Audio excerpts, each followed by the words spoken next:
오늘 가인지 경영상담소 오늘은 경영자의 필독서를 함께 읽는 그런 시간으로 준비해봤습니다. 여러분들의 퇴근길일 텐데요. 편안하게 퇴근하시면서 귀로 듣는 마음으로 함께 하시면 좋겠습니다. 저는 오래전부터 경영자분들과 책을 나누는 그런 일을 했죠. 오늘 여러분과 함께 읽고 싶은 책은 티핑 포인트의 설계자들입니다. 너무나도 유명한 말콤 글래드웰, 티핑 포인트, 아웃라이어, 이런 책들로 우리에게 잘 알려져 있고요. 블링크 이 책도 있고요. 여러 가지 책들이 있습니다. 그리고 미국에서 가장 유명한 저널리스트이자 작가이자 강연가입니다. 영국에서 태어났고요. 6살 때 캐나다로 이주해서 온타리오 주에서 성장을 했고 현재 국적은 캐나다입니다. 활동은 이제 미국에서 84년에 넘어와서 저널리즘계에 입문을 했고요.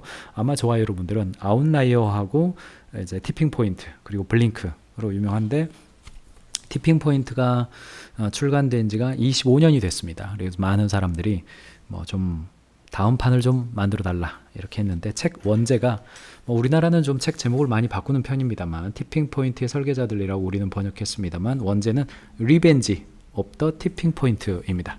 티핑 포인트의 복수 이렇게 이제 직역하면 그렇게 되겠습니다. 목차를 잠깐 소개해 드리면 목차는 사실은 이 책에서는 큰 의미는 없습니다. 큰 의미는 없는데 이 책의 부제인 것처럼 사회적인 변화 혹은 변화를 가로막는 거나 변화를 하거나 사람들의 인식이 바뀌거나 메가 트렌드의 유행이 새로 생기는 것에 대한 비밀이 무엇인가. 그게 이제 과거 전편에서는 티핑 포인트라는 이름으로 해서 어떠한 활동이나 변화가 임계점에 달하면 그 이후의 변화는 그 이전의 변화와 비교할 수 없을 정도로 폭발적으로 바뀐다. 이런 이야기를 했죠.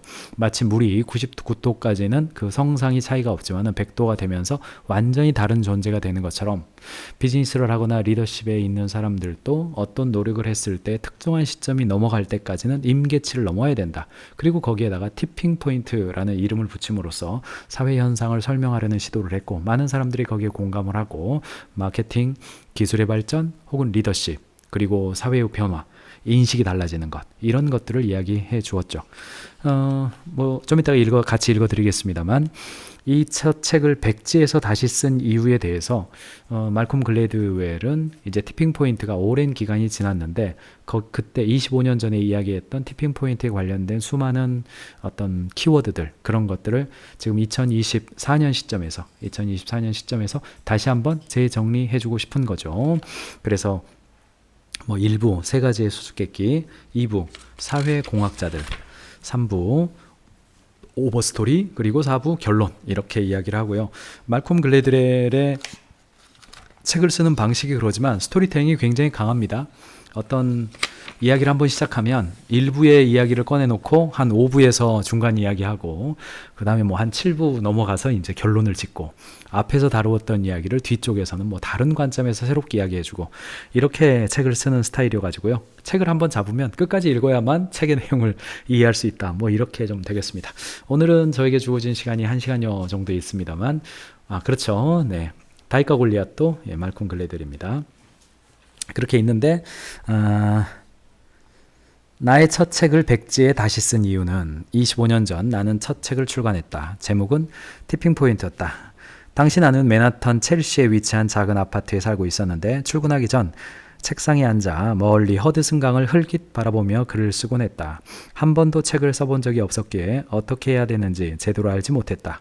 나는 모든 초보 저자가 갖는 흔한 자기 회의와 희열감이 뒤섞인 상태로 글을 써 내려갔다. 책은 이렇게 시작되었다. 티핑 포인트는 한 아이디어를 다룬 책이며 그 아이디어는 매우 단순하다. 패션 트렌드의 출현, 범죄의 증거와 감소, 혹은 잘 알려져 있지 않던 책이 베스트셀러가 되거나 10대 흡연의 증가나 입소문 현상을 비롯한 영문을 알 수 없는 많은 변화를 이해하는 가장 좋은 방법은 이런 현상들을 유행성 전염병으로 생각하라는 것이다. 아이디어와 제품과 메시지가 행동이 마치 바이러스처럼 전파된다라는 것이다. 이게 이제 전작 25년 전에 말콤 글래드웰을 전 세계적인 사람으로 바꾸어 주었던 티핑 포인트에 대한 핵심 설명이죠.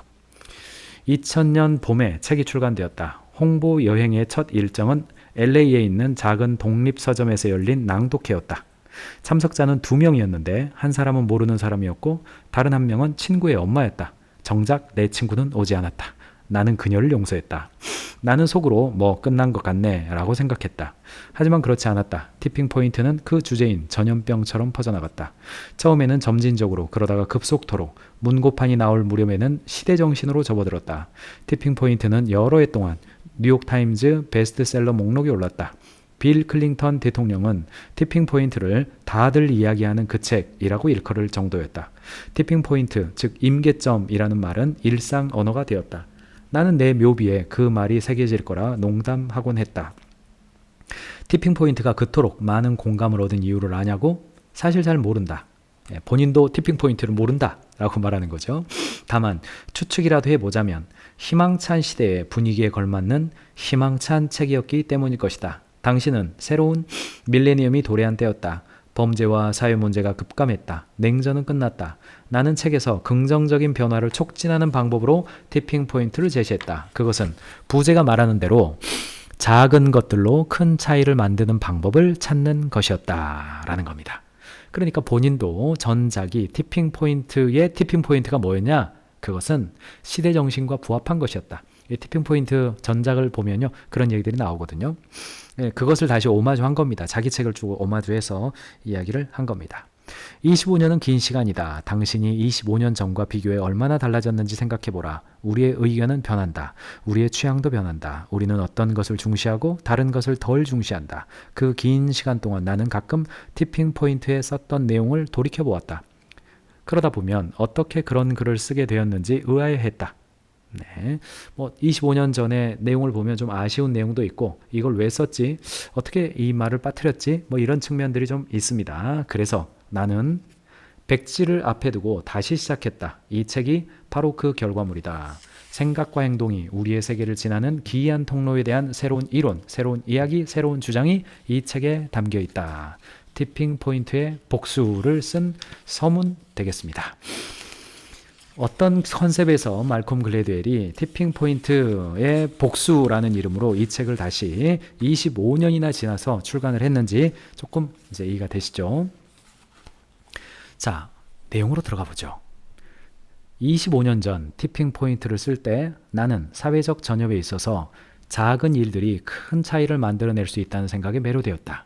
나는 소수의 법칙, 상황의 힘, 고착성 요소 등 사회적 전염의 내적 작동 방식을 설명하는 규칙을 제시했다. 세 가지죠. 소수의 법칙, 상황의 힘, 고착성. 이 세 가지입니다. 그리고 범죄율 감소, 아동 독서 교육, 흡연 억제 같은 긍정적 변화를 촉진하는데 이 전염의 법칙을 활용할 수 있다고 주장했다. 나는 이렇게 썼다. 당신을 둘러싼 세상을 보라. 움직일 수 없고 바꿀 수 없는 곳처럼 보인다. 그렇지 않다. 정확한 지점, 즉 티핑 포인트를 약간만 밀면 넘길 수 있다. 즉 여기에서 예를 드는 것처럼 범죄율 감소, 아동 독서의 증가, 흡연을 억제하는 것, 주로 긍정적인 이야기들로 사회를 바꿀 수 있는 어떤 포인트이죠. 이 책을 읽은 티핑 포인트 전작을 읽었던 많은 사람들은 나는 힘이 없고 내 영향력이 작지만 말콤 글래드웰이 조언하는 것처럼 어느 특정한 포인트를 살짝 밀면 마치 도미노 현상을 일으키는 것처럼 사회 전반적으로 영향을 미칠 수 있다는 희망적 메시지를 담고 있는 것이죠. 티핑 포인트의 설계자들, 제가 볼 때는 이제 티핑 포인트의 복수라는 단어가 이 책을 정말 잘 표현하고 있는 단어라는 생각이 듭니다. 잠시 후에 읽어드리겠습니다만, 티핑 포인트를 통해서 사회를 변화시키는 측면도 이야기합니다만, 말콤 글래드웰은 그 반대로 기존 사회가 티핑 포인트가 넘지 못하도록 변화를 거부하고 저항하는 것에 대한 임계점도 이야기하고 있습니다. 예를 들면 하버드 대학이 그 쿼트제를 유지하면서 사회가 변하지 않고 하버드 대학이 가지고 있던 그 전통이 변하지 않도록 하기 위해서 특정 인종이라든가 특정 어떤 세력이 조직 내에서 하버드 대학 내에서 어느 정도의 비율이 넘지 않도록 관리하는 것이라든지 어느 특정한 미국의 마을들이 외부인들을 받아들일 때에 어떤 임계점을 넘지 못하도록 막고 있다라든지 그런 것들 이제 복수죠. 티핑 포인트를 이용해서 변화시키려고 하는 자와 또는 그 어떤 임계점이 특정한 변화의 흐름이 특정한 임계점을 넘지 못하도록 막고자 하는 어떤 기존의 어떤 파워, 간의 갈등을 이 책에서는 이해해주고 있는데요. 재밌습니다. 재밌습니다. 티핑 포인트의 설계자들에서 나오는 오래전에 탐구한 이 가능성의 이면을 살펴보고자 한다. 약간만 밀어서 세상을 움직일 수 있다면 어디를 언제 밀어야 하는지 아는 사람은 진정한 힘을 갖는다. 그러면 그들은 누구일까? 그들의 의도는 무엇일까? 그들은 어떤 기술을 쓸까? 사법계에서는 범죄 행위와 원인과의 과정, 즉 이유, 범인, 결과를 조사하기 위해서 감식을 한다. 부검을 하죠. 이 책을 일종의 사회적 전염을 감식하기 위한 시도라고 보면 될 것 같다라고 이야기를 했습니다. 그리고 미국 내에 있는 다양한 어떤 흐름들, 사회 현상들을 이 책에 담아주고 있는데요. 그것은 바로 티핑 포인트의 복수, 리벤지 of the tipping point이다. 이는 우리가 더 나은 세상을 만들기 위해 사용한 도구가 도리어 우리를 해치는 데 사용될 수도 있었음을 보여준다. 라고 책의 앞쪽 서문에서 이야기를 해 주었습니다. 이 책이 이제 어떤 것을 목적으로 사용을 했고 이 책의 논지와 결론의 방향성이 무엇인지 대략 이제 흐름이 좀 오시죠. 전작 티핑 포인트라고 하는 것은 이 사회의 변화를 만들어내는 요소, 어떤 특정한 요소가 있는데 그것은 바로 어디 있습니까? 그것은 세 가지의 어떤 흐름이었다라는 겁니다. 그것이 바로 소수의 법칙, 3의 법칙 이야기도 거기서 나오잖아요. 소수의 법칙, 상황의 힘, 고착성 요소입니다. 소수의 법칙은 너무 많은 것을 하려고 하지 말고 작은 것을 확실한 변화, 인식을 시켜주어라. 상황의 힘은 그렇게 한다 하더라도 특정한 상황과 맞물리지 않으면 그게 안 되더라. 고착성 요소는 사람들로 기억나게끔 하는 강력한 내러티브를 만들어라. 이런 요소가 전작 티핑 포인트에 나오는 이야기였습니다. 그걸 통해서 사회가 이제 변화되려고 하는데 25년 지나면서 이 티핑 포인트가 많은 사람들에게 이해되고 받아들여졌죠. 그리고 그런 관점에서 다시 넓게 보니까 티핑 포인트가 뭔가를 변화하는 요소로 사용되고 변화를 막는 요소로도 사용되고 다양한 형태로도 움직여지더라. 그리고 기본적으로 티핑 포인트는 말콤 그레들이 바라보는 것처럼 사회 현상을 설명하는 방식으로 전염병, 이 감염병이죠. 코로나19 덕분에 이게 뭔지 우리가 너무나 다 준 전문가가 됐어요. 전염병을 바라보는 관점에서 사회 현상을 바라보고 특정한 트렌드가 이동하는 것을 바라보는 것이 기본적인 이 책에서의 시선이다 라고 보시면 되겠습니다. 자, 제가 여러분들과 나눌 스토리는 한 4-5개 정도를 준비했는데 주어진 여건 하에서 주어진 흐름 속에서 여러분과 나눠보겠습니다. 자, 첫 번째, 이 책에서는 글쎄요 스토리가 메인 스토리가 있고 서브 스토리가 있는데 한 15개 이상의 스토리들은 나오는 것 같습니다. 제가 여러분과 오늘 밤에 나눌 스토리는 3-4개 정도 나올 수 있지 않을까 이렇게 생각합니다. 첫 번째, 미국의 메디케어가 사기꾼들의 노자지판이 된 까닭은 무엇인가? 이 테마가 나옵니다.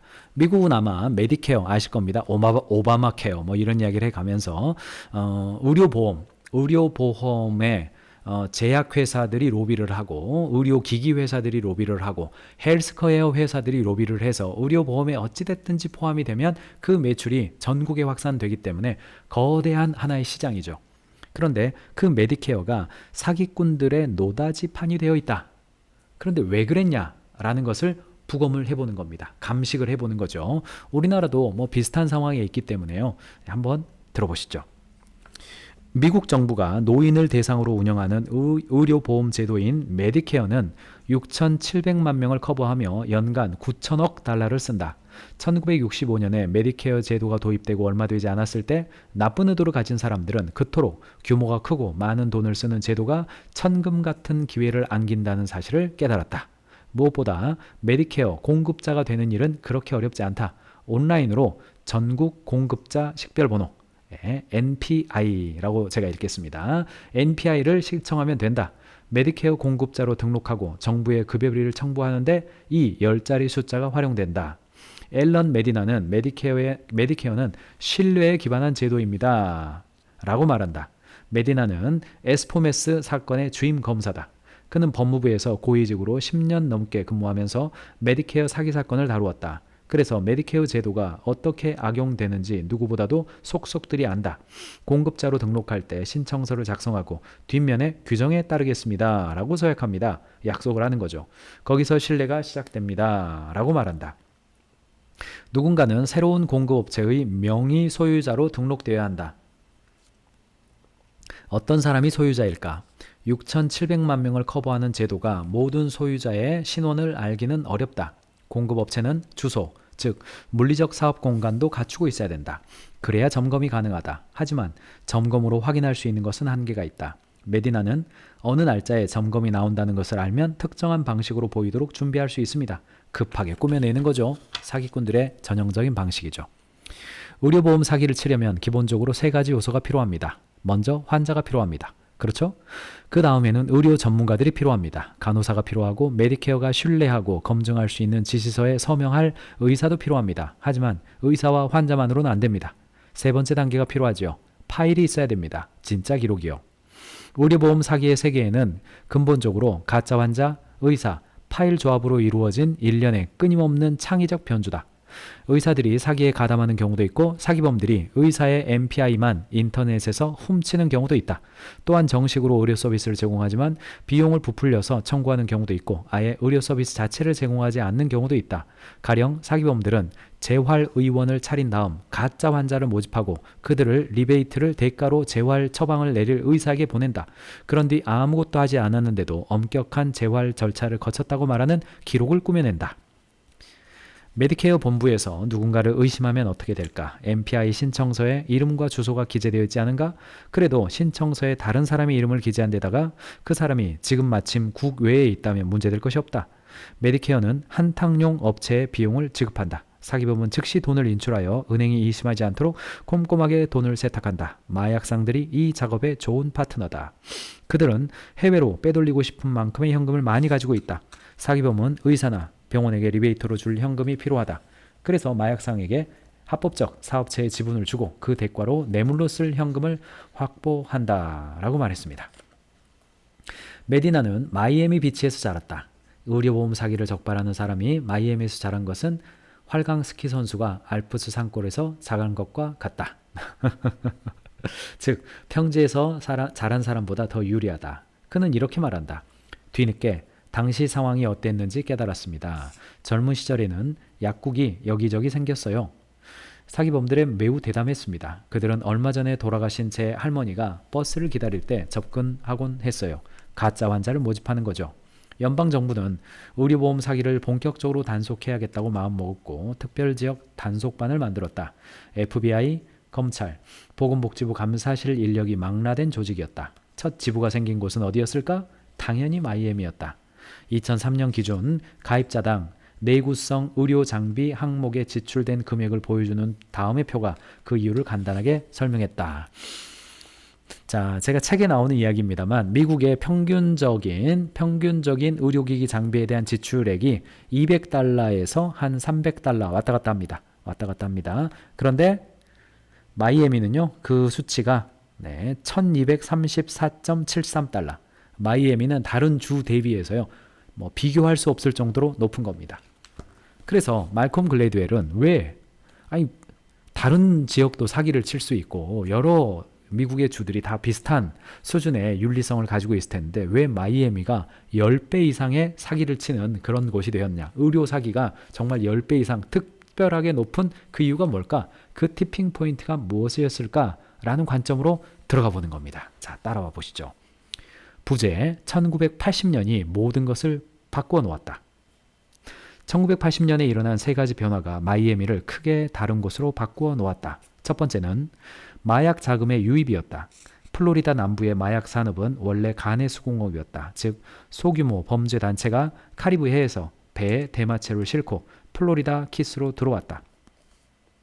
그러다가 남미산 코카인으로 주력 품목이 갑자기 급격하게 바뀌었다. 1970년대 말 마이애미가 있는 데이비드 카운티의 지하 경제 규모는 110억 달러로 추정되었다. 부동산 거래의 20%는 전액 현찰로 이루어졌다. 매수자가 운동용 가방에 현금을 가득 넣고 나타나 잔금을 치렀다는 이야기다. 또한 1980년대에는 3년 연속으로 마이애미의 차량 구매액이 플로리다주 양대 도시인 잭슨빌과 템파보다 거의 10배나 높았다. 한 국세청 직원이 추정한 바에 따르면 1980년에만 12명이 각각 마이애미 은행에 2억 5천만 달러에서 5억 달러 사이의 돈을 예금했다. 검사입니다. 그리핀은 내 생각에 분명한 사실은 그 해의 해외 자금 또는 정확하게는 마약 자금으로 미국의 제도가 너무나 빠르게 무너졌다는 것이다. 라고 말했다. 코카인 밀매 산업은 마이애미 은행들을 국제 마약 카르텔의 공범으로 만들어 놓았다. 이런 부패는 뒤이어 형사사법 체계로 스며들기 시작했다. 강력반이 코카인 때문에 완전히 부패했다고 말했다. 마약 밀매업자들과 거래한 은행은 시 당국자에게 뇌물을 제공했고 마약 당속반은 마약상을 덮쳐서 마약을 훔치기 시작했다. 그리핀은 뒤이어 살인사건 발생률이 300%나 급증하던 때에 이 모든 일이 일어났다고 말했다. 마이애미는 통제할 수 없는 지경에 빠졌다. 1979년 겨울 한 흑인 청년이 경찰과 추격전을 벌인 끝에 구타당하는 사건이 발생했다. 그는 며칠 후 병원에서 사망했다. 일군의 경찰관이 재판을 받았지만 무죄로 풀려났고 이에 흑인들은 분노가 폭발했고 미국 역사상 최악의 인종폭동 중 하나가 폭발되었다. 백인들은 수천 명씩 마이애미를 떠나 포트 로더데일이나 보카 레이턴 혹 다른 북쪽 도시로 탈출했다. 그해 봄, 구체적으로는 1980년 4월에 카스트로가 쿠바 국경을 개방하기로 결정했다. 그리핀은 이를 그에 일어난 가장 미친 짓이라고 말했다. 그 말을 들어보자. 마이애미의 인구 구성이 거의 하룻밤 사이에 변해버렸다. 미국의 다른 도시에서 그런 일이 일어난 적이 없을 것이다. 연초만 해도 마이애미는 여전히 백인이 분명하게 지배하는 소위 백인 도시였다. 그러나 연말이 되자 난데없이 남미계가 다수인 말 그대로 남미계 도시가 되어버렸다. 쿠바 난민이 그 원인이었다. 카스트로가 1980년 쿠바 국경을 개방하면서 대거 난민이 마이애미로 올라온 것이죠. 카스트로는 당시 인구가 30만 명 겨우 넘던 도시를 12만 5천 명의 난민을 밀어넣었다. 전체 인구의 35% 이상을 지금 밀어넣은 거죠. 이렇게 해서 특이한 변화가 일어났다. 그것은 한 도시의 모든 핵심 제도를 무너뜨린 변화였다. 이 사건들 하나만 해도 한 도시를 뒤흔들기에 충분했을 것이다. 그런데 마이애미는 충격적인 사건들을 여러 겪었다. 이 사건들은 모두 같은 영향을 미쳤다. 그것은 수세대 동안 마이애미를 지탱해온 제도와 관행을 근본부터 뒤흔든 것이었다. 그리핀은 이렇게 말했다. 모든 요소가 결합하는 시점이 있다. 바로 1980년 봄이다. 6주 동안 이 모든 일이 한 달 안에 불어닥치는 세계의 허리케인처럼 도시를 덮쳤다라고 이야기하는 겁니다. 이렇게 해서 마약 자금과 카스트로의 국경 개방과 연결되어서 부패와도 연결되어 있고, 그래서 마이애미는 어떤 일이 일어나든지 간에 뭔가 부정이 일어날 만한 가능성이 매우 높은 그런 도시가 되어버렸다는 것입니다. 그래서 결국은 다시 돌아와서 메디케어가 전국적으로 새로운 어떤 기회가 되겠다라고 하는 기회는 전국적으로 있었지만은 그 중에서 마이애미가 특별히 10배 이상의 사기꾼들이 있게 된 이유에 대해서 지금 설명하고 있는 겁니다. 자, 몇 단락을 제가 넘겼습니다. 다른 데로 또 갔다 와요. 다른 이야기를 또 하고 다시 돌아오기 때문에 넘겼습니다. 마이애미로 좀 집중해 보죠. 부제에 이런 제목이 붙어 있습니다. 펜을 막 굴리는 의사와 사기꾼들의 협작. 의료보험 사기 단속반은 필립 에스포메스에서 우연히 알게 되었다. 앨런 메디나 검사는 당신은 이렇게 회고했다. 제가 처음 맡은 사건은 한 약국의 의료보험 사기였습니다. 거기 약사를 구금하니까 수사에 협조하더군요. 그는 가비어와 웰리 데가도 형제에게 리베이트를 지불했다고 털어놓았다. 형제가 자신의 약국으로 환자를 보내주는 대가였다. 메디나는 처음엔 그게 전부인 줄 알았어요. 그러나 서서히 더 큰 혐의가 드러나기 시작했다. 델가도 형제는 의료장비, 시력관리, 건강검진 상담 등 부가 서비스를 제공하는 사업도 하고 있었다. 형인 윌리가 주동자였다. 그는 간호학교를 졸업한 직후 아이다 살르자르라는 여성이 운영하는 회사에 취업하면서 사기에 뛰어들었다. 웰리 데가도는 재판에서 이렇게 증언했다. 거기서 한동안 일을 하면서 그에게 신임을 얻었습니다. 그녀는 실제로 하지 않은 간호를 한 것처럼 기록하면서 부수입을 올릴 수 있다라고 알려주었습니다. 그러니까 허위 기록을 작성했다는 거군요. 맞습니까? 그녀는 다른 사람에게 양식 작성을 시켰습니다. 저는 거기에 서명만 했습니다. 그래서 당신이 기록한 대로 항상 환자를 간호했습니까? 네? 당신이 기록한 대로 환자를 간호했냐는 말입니다. 아닙니다. 한 번도 간호한 적이 없습니다. 저는 사람들에게 가서 처방전을 가져가면 서명만 해 주었습니다. 그걸로 메디케어 급여비를 청구했습니다. 검사가 이렇게 말하죠. 펜을 막 굴린다 라는 표현을 들어본 적이 있습니까? 그랬습니다. 그는 처방전을 보지도 않고 그냥 서명했습니다. 처방전을 가져가면 대충 휘 갈겨줬습니다. 넬슨은 재판에서 저는 영업 담당이었습니다. 라고 말했다. 그는 의사들을 농구 경기와 스트립 클럽에 데리고 갔으며 그 과정에서 다량의 코카인을 흡입했다. 그리고 새벽 3시에 집에 오면 수면제를 한 움큼 먹고 잠든 뒤 다음날 일과를 시작했다. 그리고 이른바 서명을 마구 갈겼던 것이죠. 이런 식으로 의료 사기가 확장이 되어졌던 것입니다. 마이애미는 이런 방식으로 마약을 거래함으로써 인해서 풍부하게 생겨났던 현금과 그 현금을 기반으로 해서 정관계의 로비를 통해서 부패한 어떤 통제하고 단속하는 그런 팀, 그리고 1980년도에 있었던 국경의 개방을 통해서 이곳이 전통적으로 가지고 있었던 백인 중심의 도시에서 이제 남미계 중심의 도시로 바뀌어서 모든 것이 바뀔 수 있는 가능성을 충분히 응축한 상태였다는 겁니다. 그리고 메디케어가 실시한 이후에 이곳이 특별히 그런 방식으로 방금 말씀드렸던 가짜 처방전을 운영하는 방식으로 메디케어의 수가를 다른 주 대비해서 10배나 높게 가져가는 그런 이른바 사기꾼의 도시가 되었다라는 지점이죠. 그러니까 티핑 포인트라고 하는 것은 어느 특정 시점에 우연한 요소로 카스트로 정부가 뭐 그것을 알고 그것을 개방했겠습니까? 그럴 리가 없죠. 그리고 뭐 메디케어를 시행할 때에 그런 도시가 이렇게 될 거라는 걸 예상하고 했을 리가 없죠. 그러나 어떤 변화가 일어날 만한 응축된 어떤 요소가 있는데 특정한 시점에 그게 맞물리면서 완전히 다른 형태로 나타나게 된다는 겁니다. 두 번째 이야기로 좀 넘어가 보도록 하겠습니다. 워터멜론 회원님, 오드리 언니 회원님, 까르페 디엠 회원님, 이동준 회원님, 티핑포인트의 설계자들 구매해야겠네요. 오늘은 책이네요. 좋습니다. 네, 퇴근 후 좋은 저녁입니다. 지각이네요. 오디오북 좋아요. 책 추첨 고맙습니다. 임종은 회원님, 이수연 회원님 반갑습니다. 즐겁게 함께 가죠. 오늘은 제가 다른 이야기보다도 책의 내용을 여러분들과 함께 읽어서 거기에 대해서 간단하게만 제 이야기를 좀 해석해 드리려고 합니다. 두 번째 말콤 글래드웰이 방혜경 회원님 오늘 리딩 좋습니다. 인사이트 주셔서 감사해요.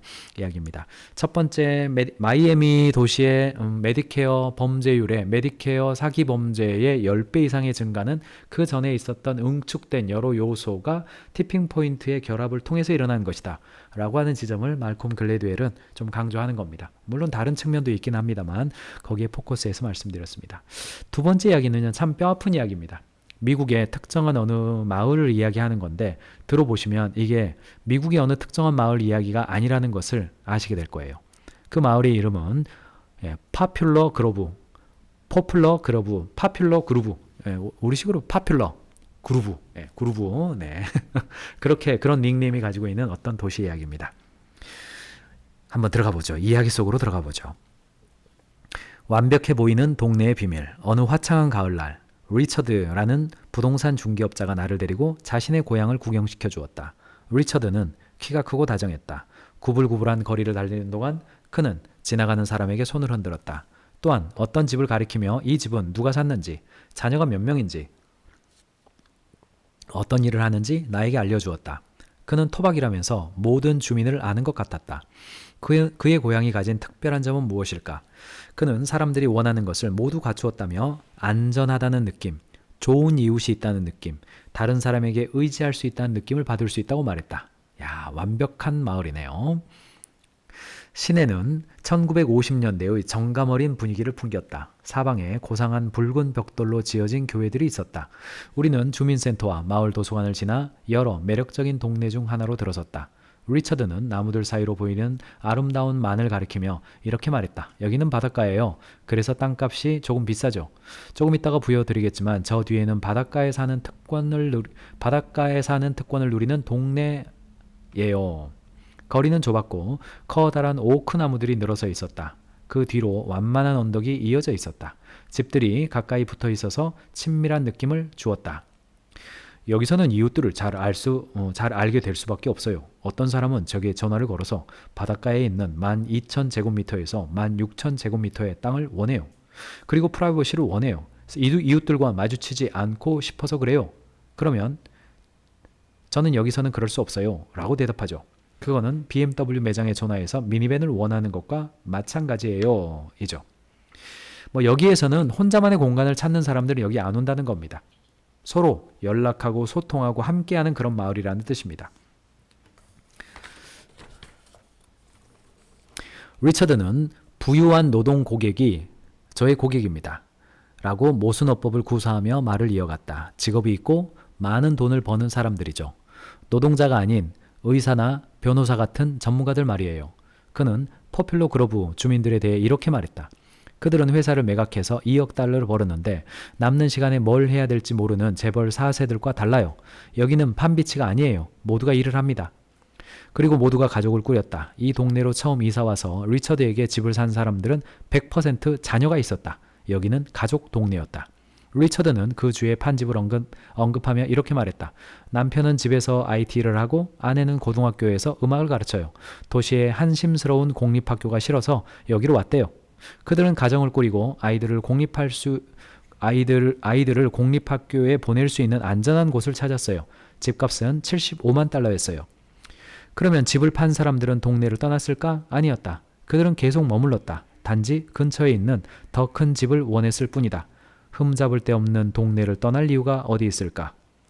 여기는 연립주택이 없어요. 모두 단독주택이죠. 그리고 정확한 수치는 모르지만 집주인이 사는 비율이 90% 이상일 겁니다. 여기는 콘도도 월세집도 소수 인종을 끌어들이는 저가주택도 없어요. 그래서 아주 비슷한 사람들이 사는 곳이 되었죠. 아마도 그래서 자녀들이 좋은 성적을 받고 좋은 스포츠를 즐기고 명문대에 진학해야 한다는 공통 가치관이 형성되었을 거예요. 그건 일종의 땡땡땡. 자, 이야기의 본질로 들어가죠. 그는 적당한 표현을 찾아서 잠시 말을 멈추었다. 자신의 고향에 대한 엄청난 애정에도 불구하고 어떤 무언가가 분명히 그를 약간 불편하게 만들었기 때문이다. 그가 찾아낸 표현은 동료의식이었다. 자, 이 단어, 동료의식이라는 단어가 자, 이 스토리의 후반부로 가서 어떤 단어로 바뀌는지 잘 살펴보십시오. 리처드가 사는 동네의 이름은 밝히지 않겠다. 여러분은 추측을 할 수 있지만 틀릴 게 거의 확실하다. 사실 리처드도 본명은 아니다. 그런 건 중요하지 않다. 그 동네에서 일어난 일을 조사한 2명의 연구자가 파퓰러 그로브라는 근사한 이름을 붙여 주었다. 두 연구자 중 한 명인 사회학자 세스 아브루틴은 이전에는 그 동네의 이름을 들어본 적이 없었습니다. 저의 관심권에 없었던 곳이었어요. 라고 말했다. 그럴만했다. 퍼퓰러 그로브는 신문에 나오는 곳이 아니었다. 고속도로를 타고 가다가 멈추는 곳도 아니었다. 퍼퓰러 그로브 주민들이 그곳을 살고 싶어하는 이유가 거기에 있었다. 그래도 여러분은 퍼퓰러 그로브 같은 동네를 아마 분명히 알 것이다. 이웃끼리 긴밀한 부자 동네라는 미국의 특산품에 해당하는 완벽한 사례이기 때문이다. 참 이거 위트 있죠? 이웃끼리 긴밀한 부자 동네. 이게 미국의 특산품이죠. 아브루틴은 말했다. 그곳은 미국의 소도시에 대한 통념을 상기시켜 주어요. 모든 것이 학교와 운동 경기에 초점이 맞춰져 있죠. 우리가 대화를 많이 나눈 청소년과 성인은 자신들이 이웃 사람들을 전부 알고 누구 집이든 찾아갈 수 있다고 말했습니다. 정말로 목가적인 곳처럼 들렸어요. 아이를 키우기에 좋은 곳이죠. 퍼퓰러 그로브에서 자라는 아이는 중학교 고학년 자녀를 둔 부모들이 원하는 길에서 벗어날 가능성이 거의 없었다. 활발하고 인기 많고 열심히 공부하고 더 나은 삶으로 이어지는 선택을 했다. 그리고 나중에는 당연히 고향인 퍼퓰러 그로브로 다시 돌아왔다. 뮬러와 아브루틴은 나중에 퍼퓰러 그로브에서 보낸 자신들의 시간을 담은 책을 썼다. 흡인력 있으면서도 심란한 연구 내용을 닮은 압박받는 삶, Life Under Pressure라는 책입니다. Pressure라는 책이었습니다. 그들은 책에서 이렇게 썼다. 잘 들어보십시오. 퍼퓰러 그로브 사람들은 때때로 섬찟할 만큼 공통의 가치관을 너무나 분명하고 일관되게 말한다. 그들은 우리라는 단어를 상투적으로 쓴다. 10대 자녀를 둔 엘리자베스는 우리는 퍼퓰러 그로브라고 하면 성취를 떠올립니다.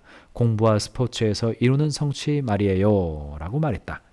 자, 이 마을을 말콤 글래드웰이 예시를 들어서 어떤 이야기를 하려고 하는지 점점 좀 방향이 잡히십니까?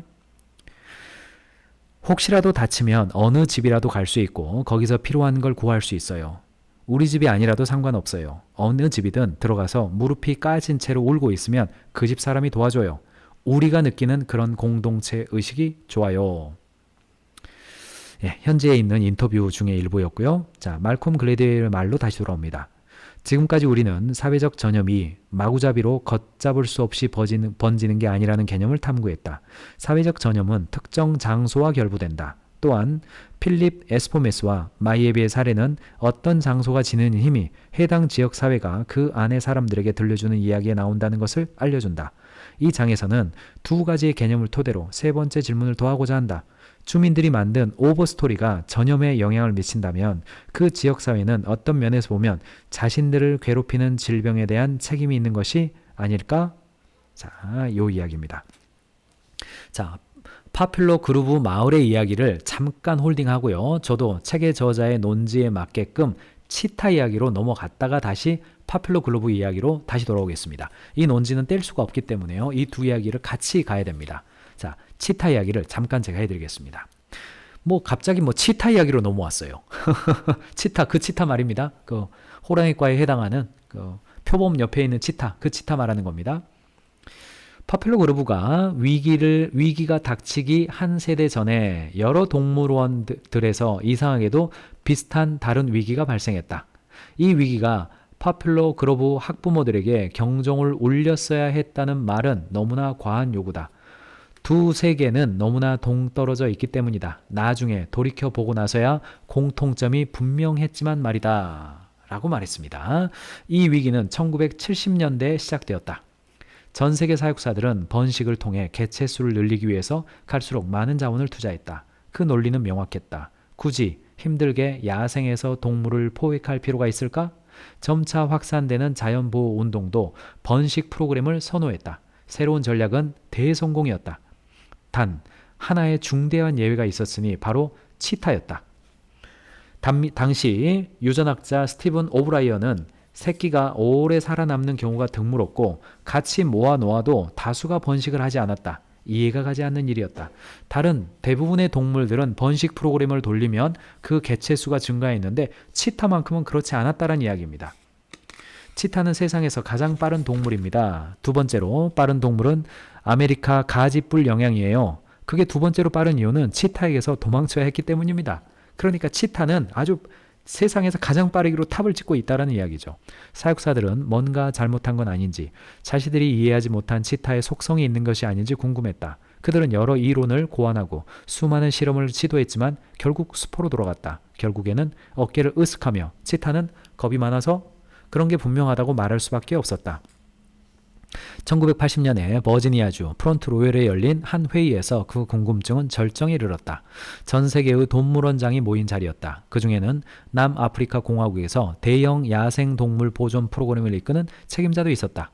오브라이언의 회고에 따르면 그는 이렇게 말했다. 과학적으로 이유를 파악할 수 있는 분이 계십니까? 코끼리, 말, 기린 같은 다른 동물들은 쥐처럼 번식하는데 치타의 번식 성공률은 15%밖에 되지 않아요. 그 이유를 저는 알 수가 없습니다. 두 명의 과학자가 손을 들었다. 둘 다 오브라이언의 동료였다. 그들은 남아프리카 공화국으로 날아가 프레토리아 근처 대규모 야생동물 보호구역으로 갔다. 거기서 치타 수십 마리의 혈액 샘플과 정액 샘플을 채취했다. 그들이 발견한 사실은 놀라웠다. 치타는 정자수가 적었다. 게다가 정자 자체가 심한 기형이었다. 치타가 생식을 잘하지 못하는 원인은 그 때문인 게 분명했다. 겁이 많아서가 아니었던 것이다. 그러면 왜 그렇게 되었을까? 뒤이어 오브라인 연구소는 아프리카에서 보낸 혈액 샘플을 분석하기 시작했다. 과거에도 새, 인간, 말, 집고양이를 대상으로 비슷한 연구를 한 적이 있었기 때문이었다. 다만 그때는 대상 동물들이 모두 건강한 수준의 유전적 다양성을 보여주었다. 키워드 단어가 나왔습니다. 유전적 다양성이라는 단어죠. 대다수 종의 경우 샘플로 채취한 유전자의 30%는 일정한 수준의 변이를 보여준다. 반면 치타의 유전자는 전혀 그렇지 않았다. 모두 같았다. 오브라이언은 유전적으로 그렇게 획일적인 종은 본 적이 없습니다. 라고 말했다. 동료들은 오브라이언이 발견한 사실을 회의적으로 받아들였다. 그래서 그와 그의 팀은 계속 연구를 했다. 오브라이언은 이후 연구 과정에 대해서 이렇게 말했다. 먼저 워싱턴에 있는 아동병원의 화상센터에 가서 피부 이식 수술을 배웠습니다. 피부를 얇게 잘라내는 법, 살균하는 법, 봉합하는 법을 배웠습니다. 그리고 남아프리 공화국에 있는 약 8마리의 치타에게 그 다음에 있는 오리곤에 있는 8마리의 치타에게 피부 이식 수술을 해봤습니다. 그러니까 남아프리카 공화국에 있는 치타의 피부를 가지고 와서 미국에 있는 오레곤주에 있는 8마리의 치타에게 피부 이식술을 해본 거예요. 그게 이유가 뭐겠습니까? 한 동물의 피부를 다른 동물에게 이식하면 곧바로 거부 반응이 일어납니다. 수여자의 신체가 공여자의 유전자를 이물질로 인식하기 때문입니다. 오브라이언은 2주 안에 해당 부위가 검어지고 벗겨져요. 하지만 일란성 쌍둥이 중 한 명의 피부를 떼어서 다른 한 명에게 이식하면 문제가 없습니다. 왜냐하면 수여자의 면역계는 이식된 피부를 자신의 것이라고 인식하기 때문입니다. 그래서 이식 수술은 그의 가설을 궁극적으로 검증하는 수단이에요. 오브라이언의 가설은 무엇입니까? 치타의 경우 유전적 변이가 다양하지 않고 오직 하나의 유전적 특성만 가지고 있는 특정한 DNA를 가지고 있는 종만 살아남았다라는 게 가설인 거예요. 이식 부위는 가로 세로 2.5cm로 작았다. 그것을 가슴 옆에 꿰맨 다음 몸통에 두른 보호대로 보호할 계획이었다. 먼저 실험팀은 일부 치타에게 집고양이에서 떼낸 피부를 이식했다. 이는 치타가 면역계를 지녔음을 확인하기 위한 것이다. 당연히 거부 반응이 일어났다. 이식 부위는 염증을 일으킨 후 괴사했다. 치타의 신체는 다른 것이 무엇인지 알았다. 집고양이의 피부는 분명 다른 것이었다. 뒤이어 실험팀은 다른 치타의 피부를 이식했다. 어떻게 되었을까? 아무 일도 없었다. 오브라이언은 일란성 쌍둥이인 것처럼 이식된 피부를 그냥 받아들였어요. 이런 일이 20세대 동안 형제 자매끼리 근친 교배를 한 쥐에게서나 볼 수 있는 일이에요. 그래서 저는 확신을 얻었죠. 오브라이언은 전 세계 치타 개체수가 한때 급감했을 것이라고 가설을 세웠다. 추측하건대 12,000년 전에 발생한 대규모 포유류 멸종 사태 동안이었을 것이다. 검치호랑이, 마스토돈, 맘모스, 거대 땅나무 늘보, 그리고 다른 30여 종이 비응하 시기에 사라졌다. 치타는 용케 살아남았지만 그 수가 아주 적었다. 오브라이언은 모든 데이터에 맞는 수치는 100마리 미만입니다. 어쩌면 50마리 미만일지도 모릅니다. 라고 말했다. 이론상으로는 치타 개체수가 단 한 마리의 임신한 암컷으로 줄어드는 것으로도 가능했다. 소수의 외로운 치타들이 생존하는 유일한 방법은 대다수 포유류가 가진 근친에 대한 거부감을 극복하는 것이었다. 즉 형제 자매끼리, 사촌끼리 짝짓기를 해왔다. 결국 개체수는 다시 늘어났다. 문제는 협소한 유전자 세트를 끊임없이 복제해야 한다는 것이었다. 치타는 여전히 멋졌다. 그러나 이제 모든 치타는 정확하게 똑같은 유형의 멋짐을 지녔다. 오브라이언은 유전학자로 일한 경험을 담아 치타의 눈물이라는 회고록을 썼다. 그 회고록에서 그는 마치 울고 있는 것처럼 보이는 치타의 독특한 얼굴 무늬에 대해서 이렇게 썼다. 여러분들 치타 모양을 보면 이렇게 꼭 우는 거 있는 것처럼 모양이 나오고 그 모양은요 전 세계 모든 치타가 다 비슷합니다. 다 비슷합니다. 그거를 썼다는 이야기입니다. 자, 생물학자들은 개체별 차이가 줄어들고 모든 유기체가 같은 발달 경로를 따르는 환경을 모노컬처, 원래는 단일 작물 재배를 뜻하는데요. 모노컬처라고 부른다. 모노컬처는 자연계에서는 매우 드물다. 대다수 자연계는 다양성을 띠는 것이 기본 상태다. 그래서 모노컬처는 대개 의도적이든 아니든 자연적 질서를 뒤흔드는 어떤 사건이 생겼을 때만 나타난다. 가령 일군의 부유한 학부모들이 한데 모여서 성취와 탁월성에 대한 의지를 완벽하게 반영하는 공동체를 만드는 경우가 그렇다. 자, 이렇게 연결되는 거 책을 참 잘 쓰죠? 네, 재밌습니다. 이 치타의 유전적 특정성 또는 치타가 가지고 있는 모노컬처는 포퓰러 그루브처럼 특정한 중산층의 전문직을 가지고 있는 부모들이 모여 살면서 자녀들에게 성취와 어떤 주도성을 가르치고자 특정한 환경을 설정했을 때만 나타나는 게 자연계에서는 모노컬처라는 거예요. 유전적 형실이 특정한 어떤 상태만 나타나는 거죠. 그런데 포퓰러 그루브 부모들은 모노컬처를 원했다. 적어도 모노컬처가 겉으로는 완벽하게 보여도 대가를 수반한다는 사실을 깨닫기 전까지 말이다. 전염병은 모노컬처를 좋아한다. 자, 분위기 이제 쌓여지기 시작하죠. 다음 장으로 넘어가게 되는 겁니다. 자, 포퓰러 그루브에서 이제 어떤 사건, 어떤 비극들이 일어나는지 이야기가 나타납니다. 이 시점에서 여러분들 상식적으로 그런 이야기 아시죠? 전 세계에 있는 바나나는 특정한 한 종밖에 안 남아있고 그 한 종이 전염병에 걸리면 인간은 바나나를 더 이상 먹을 수 없다. 이런 이야기 들으실 겁니다. 바나나가 그렇습니다. 바나나도 모노컬처예요. 치타도 모노컬처입니다. 그런데 말콤 글래드웰이 생물학적으로 바라봤을 때 모노컬처에 처한 어떤 식물이나 동물이 있는데 이 포퓰러 그루브 같은 경우에는 모노컬처의 상태로 들어가 있다라고 말하는 겁니다. 다르게 될 수 없는 곳이 만든 비극. 초기에 우리를 놀라게 한 것 중에 하나는 포퓰러 그루브 고등학생의 학생들 모두가 똑같은 소리를 한다는 점이었다. 그들이 인터뷰한 나탈리아 여학생의 말을 들어보자. 네, 과목에서 B 학점을 받았을 때 너무나 당황했어요. 친구들한테 성적을 알리지 않고 싶었어요. 다들 전 과목 A 학점을 받았으니까요. 포퓰러 그루브는 대단히 작고 폐쇄적이었다. 그래서 한 종류의 대화만 이루어지는 듯 보였다. 학생 복도에서 학생들이 나누는 대화는 모두 성취에 관한 것이었다. 또 다른 학생, 사만다는 이렇게 말했다. 수강 신청 시기야. 다음 학기 때 선행학습 과목 몇 개나 들을 거야? 운동반 전환 시기야. 다음 학기는 어떤 팀 들어갈 거야? 너네 팀 대회 나갔네? 우승했어? 포지션 뭐였어? 이런 게 지극히 평범한 대화였어요. 강한 압박감을 조성하는 중상류층 문화에 매우 익숙했다. 그들은 그들의 부모가 대학 교수들이었다. 사실상 그런 문화를 만들어낸 사람들이 그들이었으니까 말이다. 하지만 그들이 경험한 바로는 대개 부모가 자녀에게 바라는 것과 자녀가 적어도 일부 자녀가 스스로 바라는 것 사이에는 간극이 있기 마련이다. 그러니 포퓰러 그루브에는 그런 것이 존재하지 않는 것이 이상한 일이다. 거기에는 이상적 자녀의 모습이 대단히 명확하게 존재해요. 자녀가 다르게 될 수 있다는 대안이 많지 않아요. 그리고 사방에서 압력이 가해져요. 높은 수준을 유지하려고 하는 학교, 자녀가 자신들이 바라는 학교에 들어가지 못할까봐 걱정하는 부모, 항상 4-5개의 과목을 선행학습해야 되는 자녀까지 모두가 압박을 가해요. 아이들이 다르게 될 수 있는 대안이 많지 않다는 말은 사실 이상하다. 당연히 고등학교는 전통적으로 청소년들이 다르게 될 수 있다는 모든 길을 발견하는 곳이었기 때문이다. 다음에 표를 보라.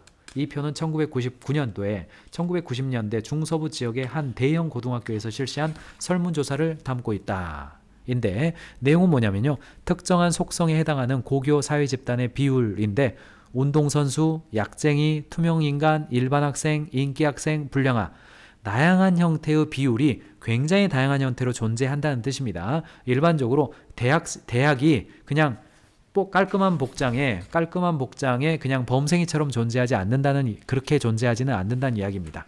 여러분들 화면에 잘 보이시진 않겠지만은 일반적으로 미국의 고등학생들의 비율을 매트릭스로 표현하자면 이렇게 나와요. 인기학생, 비인기학생, 모범생, 문제야. 매트릭스가 이렇게 있고요. 사사분면에 나름대로 이렇게 쭉 이렇게 분포되어 있습니다. 문제는 뭐냐? 이게 이제 오른쪽으로 보시면 포퓰러 그루브의 경우는 인기 학생이면서 모범생 쪽에 그냥 다 몰려 있어요. 인기 학생이면서 모범생 쪽에 다 몰려 있고, 이것은 치타가 가지고 있는 유전적 특징처럼 특정한 어떤 지향성으로 몰려 있다라는 이야기입니다. 분위기가 쎄하죠. 이렇게 몰려 있으면 어떻게 된다? 외부 환경에 취약해서 전염병에 취약하다, 그런 이야기인 겁니다. 이것이 모노컬처에 속한 모습이다. 거기서는 MRI로 감지해야 할 만큼 아주 약간만 일반적 경로에서 벗어나도 반항아가 된다. 이러한 무리의 다양성의 결여는 포퓰러 그루브가 주 고등학교 순위에서 아주 높은 점수를 얻도록 해준다. 또한 학부모도 안심시킨다. 당신의 자녀가 아웃사이더라도 최소한 높은 성취를 이루는 아웃사이더가 된다. 그러나 균일성 세계에서는 회복 탄력성을 포기해야 된다. 앞선 두 그래프에서 나온 고등학교를 구성하는 수많은 하위 문화 중 하나에서 문제가 생긴다고 가정해보라. 그래도 그 문제가 다른 하위 문화로 전파되기 어렵다. 집단들이 너무 멀리 떨어져 있기 때문이다. 그러나 각 집단은 나름 문화적 항체를 지니기 때문에 일반적 고등학교에서 어떤 한 집단에 문제가 생기면 그 전염의 매개처가 학교 전체를 한꺼번에 다 돌아다니지는 않는다. 그러나 모노컬처는 외부 위협에 맞서는 내부 방어 수단이 없다. 일단 벽 안에서 감염이 일어나면 저지하기가 어렵다. 포퓰러 그루브를 누구보다 잘 아는 부동산 중개인 리처드도 이 점을 이해한다. 그는 포퓰러 그루브 사람들이 깔보는 이웃 동네인 앤스데일에서 살기로 결정했다. 그의 딸도 앤스데일에서 학교를 다닌다. 그는 거기에 대해서 이렇게 말했다. 아이를 위한 결정이었습니다. 그곳은 더 현실 세계에 가깝다고 생각했습니다. 압박도 덜하고요. 퍼플러 그루브는 탁월해야 한다는 압박이 심하기로 악명이 높아요. 밴드를 해도 최고, 농구팀을 해도 최고, MIT에 들어가야 되고 최고가 돼야 된다는 것에 엄청나게 집착해요. 그게 명성을 얻은 이유 중에 하나죠. 제 어머니는 퍼플러 그루브에 있는 중학교 교사인데 학생에게 B 학점만 줘도 명문대 진학에 지장을 줄까봐 학부모들이 난리를 친대요. 그는 아브루틴과 뮬러가 결론에서 강조한 것과 같은 요소인 압박에 대해서 말한다. 아브루틴과 뮬러는 압박받는 삶의 저자이죠. 압박감을 피부로 느낄 수 있었어요. 우리 아이가 그런 압박감에서 시달리게 만들고 싶지 않아요. 집을 내놓는 사람들을 만나러 가서 왜 이사하려고 해요? 라고 물어보면 다들 압박이 너무 심해요. 아이가 적응을 못해요. 사람을 쥐어짜는 사회적 분위기가 싫어요. 라고 말해요. 다들 알고 있어요. 아무한테나 가서 물어보세요. 리처드 퍼플러 고등학교 교장은 그 압박감에 대해서 알고 있냐고 물었을 때 이렇게 말했다. 그녀가 말하길 학부모들이 완전히 제정신이 아니에요 라고 하더군요. 예, 여기까지가 치타의 유전적 다양성이 결여된 이제 모노컬처의 사회에 이제 치타가 가지고 있는 유전적, 하나의 유전적인 특성만 살아남아 있는 치타의 문제와 퍼플러 그루브의 과잉 교육열에 대한 공통점을 이야기해 준 겁니다. 다시 치타의 사건으로 넘어오면 결국 치타가 어떻게 됐을까요? 1982년 오레곤주 야생동물 사파리는 스티븐 오브라이언이 피부 이식을 실험하기 몇 달 전 치타를 추가로 들여오기로 결정했다. 그 야생동물 사파리에서 치타를 가져왔는데 그 치타들이 아주 건강해 보였는데 이쪽으로 이전을 하자마자 설사나 이상한 잇몸병 같은 온갖 비특이성 질환에 걸리기 시작했고 결국은 한 치타는 너무 중증이어서 안락사를 시킬 수밖에 없었다고 합니다. 치타를 부검한 로엘 퀴어 파커는 충격을 받았는데 그 이유는 심각한 전염병 때문에 내부가 말라 비틀어졌기 때문이라고 합니다. 고양이 전염성 복막염을 일으키는 바이러스는 수십 년 후 인간에게 엄청난 피해를 일으킨 코로나19 사촌인 코로나 바이러스로 알려져 있다. 집고양이가 이 바이러스에 감염되어 죽는 경우는 드물다. 반면 치타에게는 치명적이다. 로엘 키 파커는 사파리에 있는 모든 치타의 혈청을 정기적으로 채취했다. 그 다음 연구실로 돌아가 고양이 전염성 복막염에 대한 항체를 확인하기 시작했다. 토마와 사부가 오기 전까지만 해도 치타의 이름입니다. 고양이 전염성 복막염의 증상을 보인 치타는 없었다. 그런데 그들이 온 이후 사실상 모든 치타가 그 증상을 보였다. 2마리의 캘리포니아 출신 치타가 소규모 전염증을 보인 것이다. 감염 후 약 8개월부터 치타들이 죽기 시작했어요. 그 단계가 막 시작되니까 정말로 끔찍했어요. 16개월 미만 치타들 중에서 80%가 죽었어요. 한 마리도 살리지 못했어요. 일단 병에 걸리면 끝이 없었어요. 방법이 없었어요. 이는 치타들이 자유롭게 돌아다니던 시기에는 큰 문제가 아니었다. 치타는 고독한 동물이다. 각각의 치타는 다른 치타들로부터 최대한 멀리 떨어져서 방대한 영역을 차지한다. 야생에서는 전염병이 치타 전체를 몰살시키지 못한다. 치타들은 동물 버전의 사회적 거리두기를 실천하고 있었기 때문이다. 하지만 인간이 그런 양상을 바꿔놓았다. 인간은 수많은 치타를 좁은 공간에 바짝 붙어 지내게 만들었다. 치타 전염병은 동물원 잘못이었다. 로엘 키아 파키는 한 마리가 병에 걸리면 모든 치타들에게 옮을 겁니다. 실제로 그런 일이 일어났어요. 뒤이어 그녀는 빙산의 일각만 보고 있다는 사실을 깨달았다. 캐나다 어느 지역에서도 집단 발병 사태가 일어났는데 동물원 측에서 완전히 덮어버렸다는 것을 알게 되었어요. 그들은 누구에게도 그 사실을 알리지 않았어요. 아무도 그런 일이 생긴 걸 몰랐죠. 그 사태로 치타가 몰살되었어요. 아일랜드에 있는 동물원에서도 같은 일이 일어났지만 누구도 이 문제에 대해서 이야기하지 않았어요. 그리고 그런 일 때문에 부당한 해고를 당한 이야기들이 나옵니다. 자, 이제 치타들이 유전적 다양성이 없었기 때문에 작은 하나의 두 마리가 가져온 작은 전염병 때문에 동물원 전체의 치타가 몰살당하는, 그리고 면역력이 전혀 없는 그런 상황을 벌인 것과 퍼플러 그루브의 이야기로 다시 넘어가 보죠. 완벽해 보였던 그들은 왜 목숨을 끊었나? 퍼플러 그루브에서 앨리스라는 한 학생이 다리에서 뛰어내리면서 전염은 시작되었다. 대낮에 벌어진 일이었다. 주위에 사람들이 있었던 덕분에 그녀는 살아남았다. 그녀는 병원에 실려갔다. 뮬러와 아브루틴은 이 일에 대해서 이렇게 썼다. 앨리스는 어느 모로 보나 이상적인 포퓰러 그루브의 10대였다. 다른 사람들의 눈에 그녀는 밝고 외향적이고 성취욕이 강했다. 예쁘기까지 했다. 그녀의 자살 시도는 충격적이었다. 긴밀한 공동체에서 발생한 모든 충격적인 사건이 그렇듯이 이 일을 두고 숱한 말이 오갔다. 모든 것을 가진 데다가 힘든 기색도 거의 보이지 않던 애가 왜 죽으려고 했던 것일까? 6개월 후 앨리스의 반 친구이자 팀 동료인 조라는 이름을 가진 소녀가 같은 다리에서 뛰어내렸다. 그녀는 살아남지 못했다. 4개월 후 조와 앨리스의 그 부인 스티븐이 총으로 생을 마감했다. 이제 포퓰러 그루브에서는 3건의 자살 시도가 발생했고 2명이 죽었다. 그리고 7년이 지났다. 자살 사태는 모두의 일시적 사건으로 넘길 수 있을 것 같았다. 그런데 3주 만에 2건의 자살 사건이 또 터졌다. 뒤이어 그들과 가까이 지내던 케이트라는 인기 여학생이 앨리스와 조가 뛰어내렸던 다리에서 또 뛰어내렸다. 이후 일어난 일은 뮬러와 아브루틴의 설명을 듣는 편이 나을 듯하다. 자, 어떤 일이 티핑 포인트가 지나가니까 어떤 일이 일어났는지 한번 보시죠. 케이트가 사망한 지 1년 채 지나기 전에 또다시 연쇄 자살 사건이 터졌다. 6주 동안 샬럿과 그녀의 남자친구 3명이 자살했다.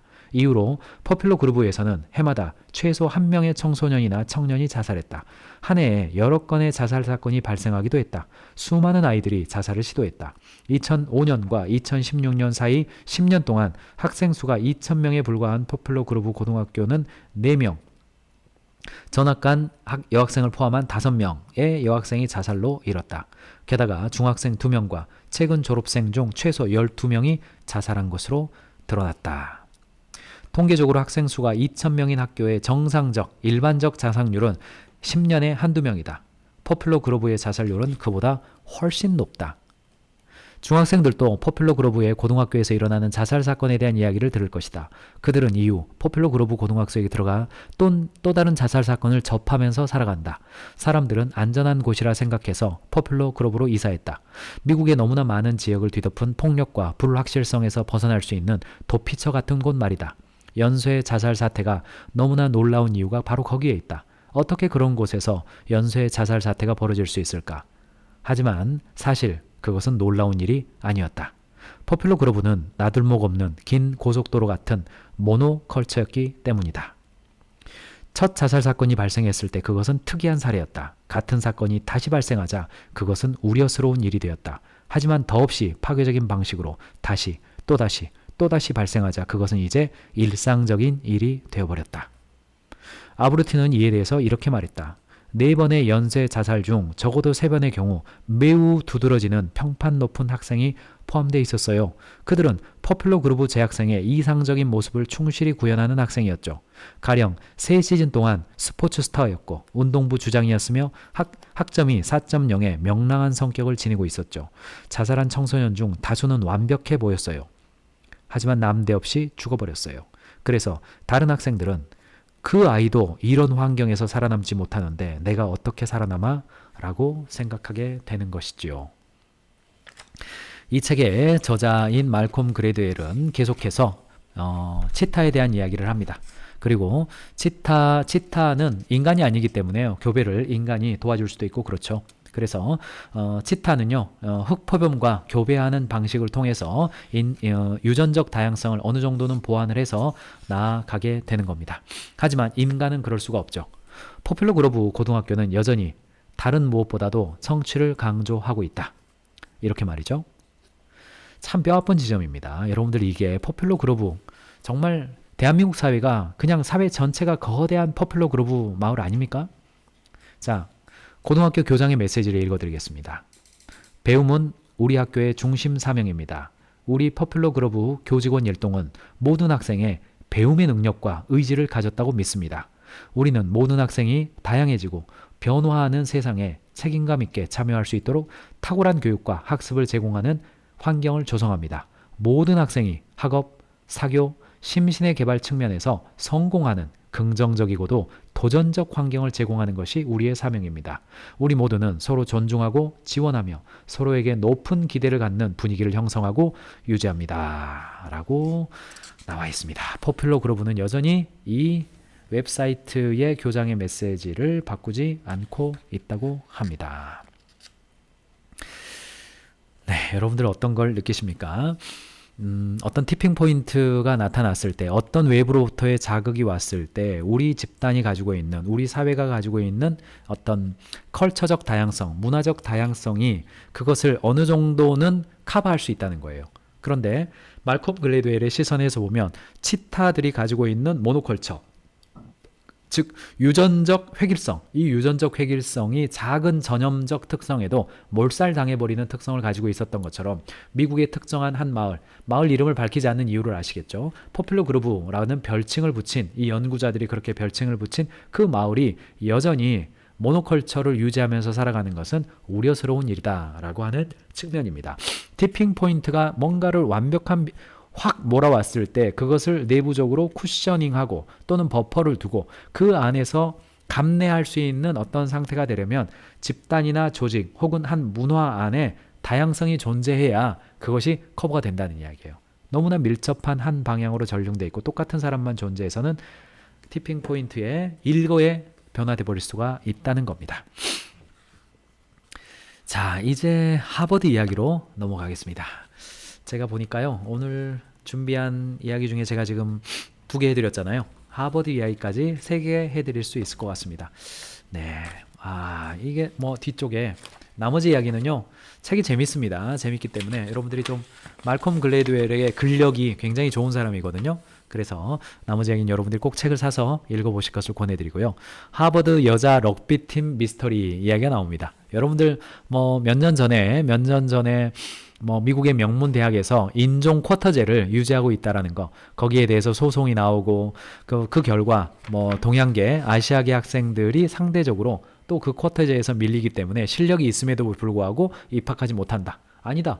백인이 실력이 있는데 입학하지 못한다. 그 쿼터는 적절하지 않다. 그래서 뭐 엄청난 통계 자료를 가지고 서로 법정 싸움하던 그런 것을 보셨을 겁니다. 보셨을 건데, 자, 그 이야기의 본질로 들어가서 한번 이야기를 해보죠. 하버드 여자 럭비팀의 미스터리. 하버드에는 왜 여자 럭비팀이 있을까요? 하버드에는 도대체 왜 그렇게 인기도 없는 비인기 종목의 여자 스포츠 클럽이 그렇게 많은 걸까요? 보시죠. 얼마 전 바람이 많이 불던 어느 날 프린스턴 대학교 캠퍼스 어딘가에 있는 한적한 운동장에서 럭비 경기가 시작되었다. 홈팀은 검은색과 오렌지색 유니폼을 입었다. 원정팀인 하버드 대학교 럭비팀은 흰색 유니폼을 입었다. 얼마 안 되는 관중이 경기장 한쪽에 서 있었다. 다른 쪽에는 두 팀의 진영이 있었다. 각 팀의 자리에는 장비를 둘 작은 개방형 텐트가 세워져 있었다. 현장에 가지 못한 사람들을 위해 유튜브에서 생중계가 일어났다. 인터넷 연결 상태를 점검하고 있습니다. 괜찮아 보이네요. 지금 생방송으로 나가고 있습니다. 벌써 6분이 들어왔네요. 환영합니다. 캐스터는 성수 명단을 읽었다. 그리고 경기가 시작되었다입니다. 프린스턴 여자 럭비팀은 생긴 지 2년밖에 되지 않았으며 대부분 고등학교에서 테니스나 배구를 하다가 종목을 바꾼 선수들로 구성되었다. 제대로 된 럭비 경력이 있는 선수는 소수에 불과했다. 캐스터들은 하버드 여자 럭비팀은 다르다는 점을 지적했다. 하버드 쪽은 선수층이 두텁고 럭비를 오래 한 선수가 많습니다. 하버드 여자 럭비팀은 그때까지 한 번도 패한 적이 없었다. 퀴니백 대학교, 아메리칸 인터내셔널 칼리지, 샬럿 퀸스 대학교 등을 꺾고 시즌 초반에 연승 가도를 달리는 중이었다. 게다가 작년에 프린스턴 여자 럭비팀과 붙었을 때 102대 0으로 이기기도 했다. 그만큼 막강했다. 경기 중에 비가 내리기 시작했다. 처음에는 가랑비였다가 점차 빗발이 거세졌다. 경기장이 미끄러워졌고 선수들은 흠뻑 젖었다. 사이드라인에 늘어선 관중들은 우산 아래 옹기종기 모여들었다. 중계는 온통 전문용어 투성이라 문외한은 알아들을 수 없었다. 시작한 지 2시간 만에 경기가 끝났다. 최종 스코어는 하버드 61점, 프린스턴 5점입니다. 당신이 이 경기를 우연히 보게 되었다면 열띤 경쟁이 펼쳐지는 오후 시간을 즐길 수 있었을 것이다. 다만 비가 퍼붓는 가운데 텅 빈 사이드라인에게 선 당신은 왜 이런 무례한 의문을 품었는지도 모르다. 그런데 하버드에 왜 여자 럭비팀이 있는 거지? 하버드 학생들에게 운동부에서 활동할 기회가 많이 제공한다. 운동부 수만 해도 50개가 넘는다. 또한 하버드는 전국 다른 어느 대학보다 많은 디비전 대회에 출전한다.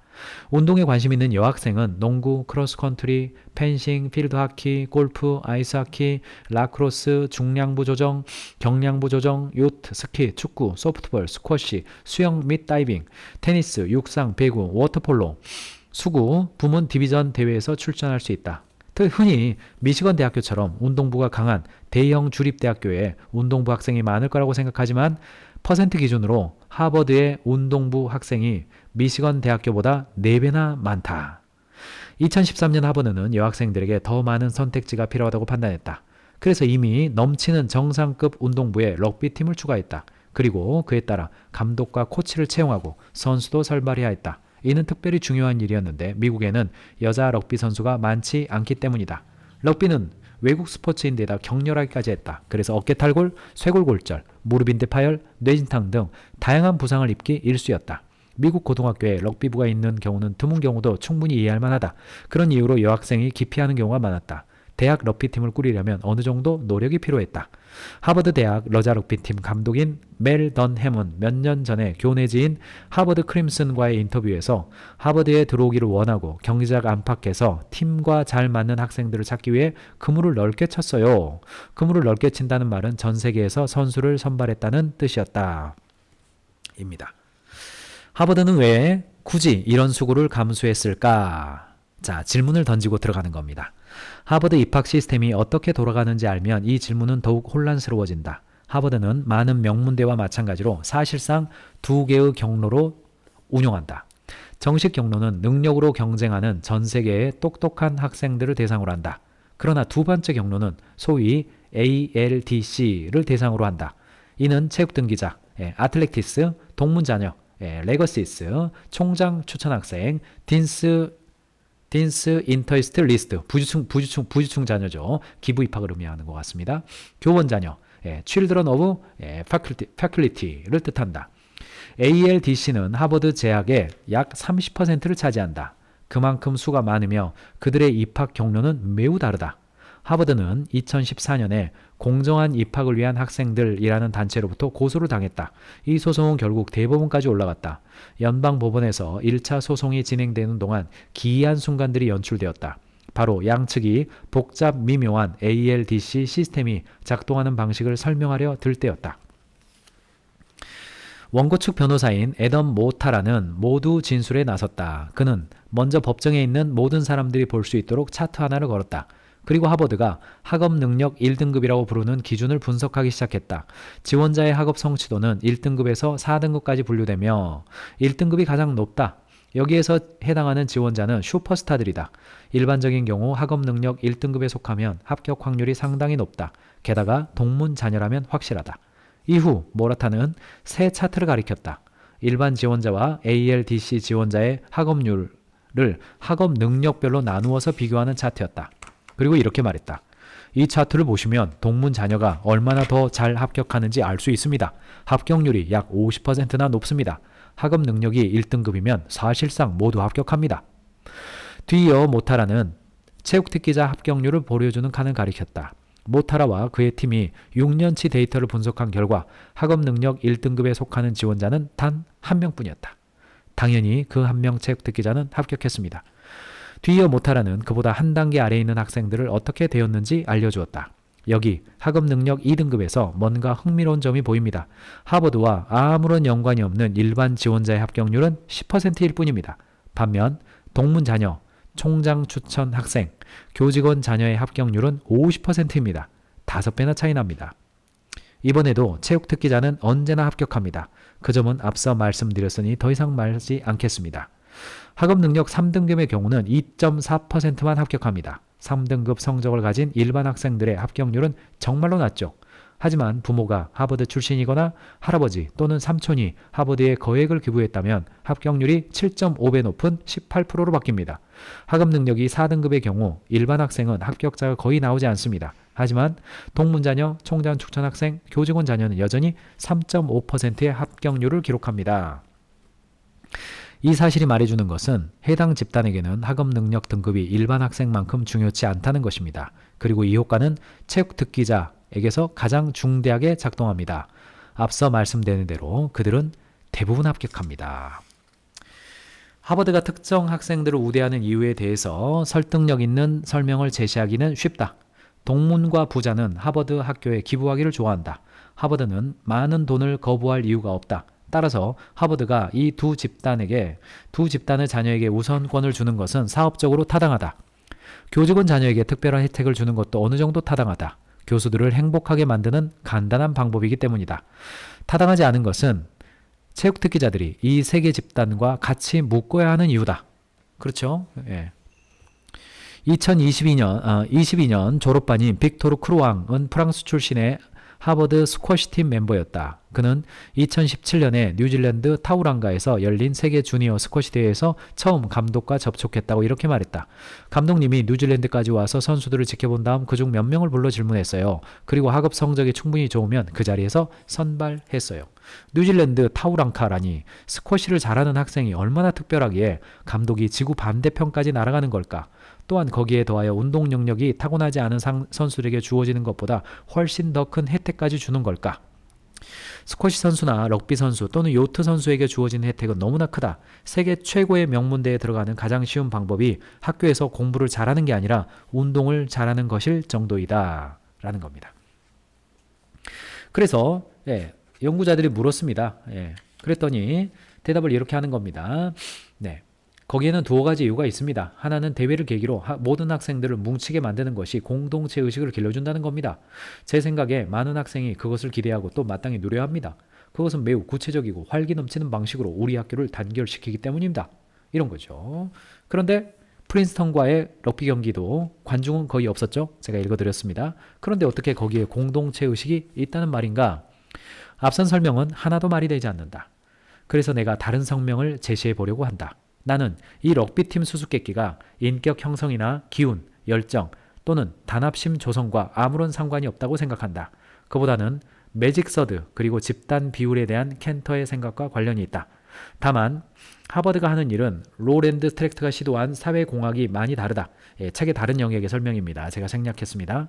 그 실험의 참가자들은 자신들이 하는 일을 전혀 숨기지 않았다. 그들은 숫자를 인위적으로 조정하고 싶어 했으며 구성원들을 한데 모아 세부 사항을 조율했다. 반면 주도자들이 비밀스럽게 일을 진행할 때는 사회공학은 아주 다른 양상을 띈다. 이처럼 숨겨진 두 번째 유형의 조작이 너무나 많이 이루어지고 있다. 우리의 제도를 온전히 지키려면 이면에서 벌어지는 수작을 인식해야 된다. 그 대표적인 사례가 바로 하버드 대학교이다. 1920년대 아이비리그 대학은 제가 요약해서 이 부분 말씀드려야겠네요. 아이비리그 대학은요, 1920년대 이후에 유럽에서 넘어온 수많은 유대인들로 위기를 경험했습니다. 유대인 학부생의 비율이 많게는 50%까지 증가하는 것을 보면서 하버드 대학은 전통적인 앵글로색슨족을 중심으로 했던 어떤 그런 쿼터를 유지하고 싶어 했습니다. 그때부터 하버드는 수많은 논쟁 끝에 보다 주관적인 요건의 길로 나가기로 결정했다. 입학처는 누구를 받아주고 누구를 받아주지 않을지에 대한 상당한 재량권을 부여받았고 이제 지원자들은 추천서와 비교과 활동을 제출해야 했다. 여름방학에 어떤 활동을 했는지, 에세이를 얼마나 잘 썼는지, 부모가 친구들 중 누구를 설득해서 인성을 보증해야 할지가 갑자기 중요해졌다. 왜요? 이제는 추천서를 받기 시작했기 때문에요. 하버드는 무형적인 요소를 평가하는 복잡한 평점 시스템을 만들었다. 또한 지원자를 직접 보면서 판단하기 위해서 개별 면접을 도입했다. 그리고 처음으로 신입생 정원을 엄격하게 제한했다. 이 모두는 로웰 총장의 말에 따르면 유대인 학생 비율의 위험한 증가를 방지하기 위한 조치였다. 로웰은 뒤에 이렇게 설명했다. 본인이나 부모가 우리와 다른 배경을 가지고 우리나라에 들어온 학생의 경우 효과적으로 교육할 수 있는 인원만 받아들이는 것이 하버드의 의무입니다. 경험상 그 비율이 15% 정도입니다. 자, 여기에서 그 유명한 15%라는 말이 나왔습니다. 그러니까 하버드가 특정한 인종에 대한 그 비율을 특정한 그 비율로 유지하는 거, 그것은 사실은 유태인들의 아주 가파른 증가를 막기 위한 거였다는 거죠. 1900년대 초반의 이야기죠. 이 15%라는 기준은 하버드가 대놓고 유대인 학생을 차별하는 곳으로 보이지 않을 만큼 높았다. 당시에는요. 그러나 콜롬비아 대학교처럼 변할 위험이 없을 만큼 낮기도 했다. 로자 베스 켄터는 자신의 자문 경험을 다룬 유명한 에세이에서 소수계의 비율이 15% 미만인 집단을 편중되었다라고 평가했다. 편중된 집단은 한 유형의 다른 유형보다 수적으로 훨씬 우세한 집단을 말하며 그 비율이 대략 85대 15까지 이룰 수 있다. 수적으로 우위를 누리는 유형은 지배적이라고 부르기에 충분한 방식으로 해당 집단과 그 문화를 통제한다. 편중된 집단에서 다른 유형에 속한 소수는 견본이라고 부르는 것이 적절하다. 그들은 자신이 속한 범주의 대표로서 개인이 아니라 상징으로서 흔히 취급되기 때문이다. 자, 이 시점에서 서울에 있는 영등포구에 있는 대림동이라고 하는 공간이 있습니다. 거기에는 인구를 따져보면요, 여전히 한국인의 인구의 비율이 높습니다. 그런데 우리가 갔을 때 거기에는 와우, 여기는 왜 중국 사람들이 이렇게 많아? 라고 느끼는 정도가 있죠. 왜요? 한국 사람들은 굉장히 다양한 방식으로 한국적인 문화를 다양하게 이렇게 표현하고 있는데, 중국 사람들은 중국에서 한국에 왔을 때 중국 사람들의 문화를 한국 사람들이 인식할 때 그 모든 중국스러운 문화를 하나의 어떤 편중된 문화적 특징으로 우리는 간주한단 말이죠. 근데 중국 사람들한테 물어보면 이거 서로 다른 거예요 라고 말하죠. 근데 우리는 그것을 다 하나로 인식해요. 자, 대림동을 바라볼 때 중국인들이 몇 명 됐을 때부터 대림동은 중국스러운 문화예요 라고 말하기 시작했을까요? 그게 이제 한 15% 이야기가 나오게 되는 겁니다. 어떤 집단이 그 집단에서의 다양성을 유지하고 있는데 특정한 성질을 가지고 있는 집단이 15%가 넘어내면 이제 소수편중이라는 단어를 쓴다는 겁니다. 로엘의 동세대 남부인들은 모든 흑인 학생을 상대로 학교의 문을 걸어 잠궜다. 반면 로엘은 모든 유대인 학생을 상대로 학교 문을 걸어 잠그려고 한 것이 아니라는 점을 유념해야 된다. 15%까지는 받기로 했으니까요. 그의 관심사는 유대인 학생 수를 제한하는 것이었다. 그는 친구에게 보낸 편지에 이렇게 썼다. 유대인을 받아주다가 망한 휴양 호텔들이 그런 운명에 처한 이유는 그들이 받아준 유대인들의 인성이 나빠서가 아닙니다. 유대인들이 비유대인들을 몰아냈고 비유대인들이 떠난 후 유대인들도 떠났기 때문입니다. 뉴욕에서 학교를 운영하는 제 친구에게도 그런 일이 일어났습니다. 그는 원칙에 따라 유대인 학생을 받아들여야 한다고 생각했습니다. 하지만 몇 년이 지난 후 학교 문을 닫아야 했습니다. 요컨대 유대인을 너무 많이 받아들이면 그들이 비유대인을 몰아낸다라는 것이었다. 로엘은 근본적으로 자신이 백인의 탈주를 막으려고 노력했다라고 말하고 있다. 시간이 지나면서 하버드가 유대인 학생들에게 품은 특별한 반감은 줄어들었다. 2001년에는 첫 유대인 총장까지 임명했다. 그러나 로엘의 개혁의 진인 근본적인 구조는 바뀌지 않고 그대로 남았다. 선택받은 학생들의 저자 카라벨이 말한 대로 로엘은 이제는 당연하게 받아들이는 특이한 입학 전형 절차를 우리에게 물려주었다. 그는 후계자들에게 절대 잊어서는 안 되는 교훈을 가르쳤다. 그것은 학생 집단의 비율을 조절하는 방법에 관한 교훈이었다. 로엘이 후대 총장들에게 가르친 교훈의 오랜 영향력을 시사하는 다음 두 그래프를 보라. 자, 그래프는요, 1990년대와 2013년대에 이르기까지 하버드 대학과 칼텍, 칼텍이죠. 캘리포니아 과학대학이라고 번역할 수 있습니까? 이제 칼텍에 입학한 아시아계 학생의 비율이에요. 1920년대 전후에서는 미국 명문대에 유대인들의 입학 러시가 이루어졌다면 1990년대 이후에는 아시안들의 명문대에 입학 러시가 일어났죠. 그런데 칼텍의 경우는 1992년에 아시안계가 25%였어요.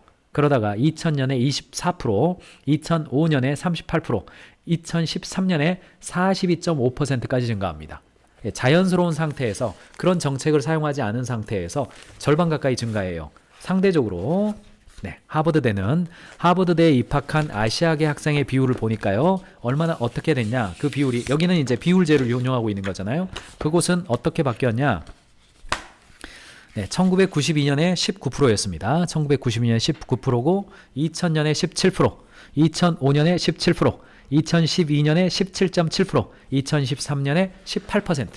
그렇죠. 이게 합리적 의심입니까? 칼텍은 그런 정책을 안 썼을 때 아시아계가 50% 가까이 늘어났는데 하버드는 여전히 17%, 18% 왔다 갔다 유지가 되고 있는 겁니다. 집단의 비율을 애써 조절하려 들지 않으면 칼텍과 같은 수치가 나온다. 반대로 조절할 경우 하버드와 같은 수치가 나온다. 하버드의 아시아계 학생의 비율은 오랫동안 큰 변화 없이 유지되고 있다. 사실 아시아계뿐 아니라 모든 인종의 비율이 그렇다. 하버드의 오직 한 집단만이 매직 서드를 넘는다. 30%를 넘는다는 말이죠. 그러면 왜 하버드는 온갖 수고를 들여서 여자 럭비팀을 만들었을까? 그 답은 명백하다.